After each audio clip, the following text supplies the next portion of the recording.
Hello नमस्कार everyone. माझं नाव आहे अमित पांडे आणि आजच्या सेशनमध्ये आपण बघणार आहे की आज आपल्याला लाईव्ह क्लासमध्ये कशा प्रकारे जे आहे स्टॉप लॉस घ्यावा लागला. 1 मिनिट स्ट्रॅटेजी जी आपण ट्रेड करत असतो daily in the live class, त्याच्यामध्ये आज आपण 3 ट्रेड केले आणि तिन्ही ट्रेडमध्ये आपल्याला एक्झिट करावं लागलं.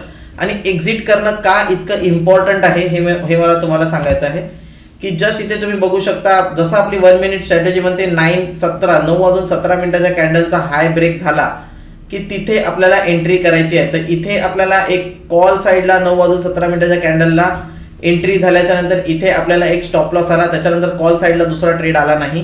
बट यस, पुट साईडला आपल्याला जे आहे आज 2 स्टॉप लॉस इमिडिएटली घ्यावं लागले. एक म्हणजे इथे 9 वाजून 17 मिनिटाच्या कॅन्डलचा हाय ब्रेक झाल्याच्या नंतर इथे एक स्टॉप लॉस झाला आणि त्याच्यानंतर वापस इथे एक हाय ब्रेक झाल्याच्या नंतर इथे वापस एक स्टॉप लॉस झाला.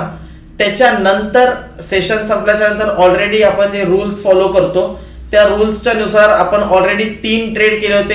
एक on the call side, 2 on the put side. 9 वाजून 35 मिनिटापर्यंत मार्केटमध्ये कोणत्याही प्रकारची मुवमेंट झाली नाही आणि त्याच्यानंतर मार्केटमध्ये एक पुट साईडला आता मुवमेंट सुरू झालेली आहे. 340च्या वरती गेल्याच्या नंतर ही मुवमेंट ट्रिगर झाली आणि त्याच्यामध्ये आता 360 पर्यंतचा एक अपसाईड आलेला आहे. इवन 320 पासून पण 360 पर्यंत मार्केट गेलं. बट यस, तुम्ही मल्टिपल ट्रेड करू शकणार नाही. त्याच्यामुळे हे आपल्याला आपल्या एक लिमिट सेट करणं गरजेचं आहे, एक रूल्स सेट करणं गरजेचं आहे. तर this is why it is important. कारण जसं तुम्ही बघू शकता की आज 1 मिनिट स्ट्रॅटेजीमध्ये 4th ट्रेडला मुवमेंट झालेली आहे. कदाचित ही कधी 10 ट्रेडच्या नंतर पण मुवमेंट होईल. तर प्रत्येक वेळेस तुम्ही 10 ट्रेडमध्ये 10 स्टॉप लॉस देऊ शकत नाही. एक तुमची रिस्क जी आहे ती पर डे रिस्क जी आहे ती कॅपिंग, की मॅक्सिमम 3 ट्रेड मॅक्सिमम 2 ट्रेड हे तुमचं फिक्स असायला पाहिजे. तर आज नॉर्मली आपण मॅक्सिमम 3 ट्रेड प्लॅन करत असतो 1 मिनिट स्ट्रॅटेजीमध्ये. तिन्ही ट्रेडमध्ये आज स्टॉप लॉस झाला, त्याच्यानंतर एक मोठी मुवमेंट झाली. But that is fine, that is okay. This doesn't mean की स्ट्रॅटेजीमध्ये काही प्रॉब्लेम आहे.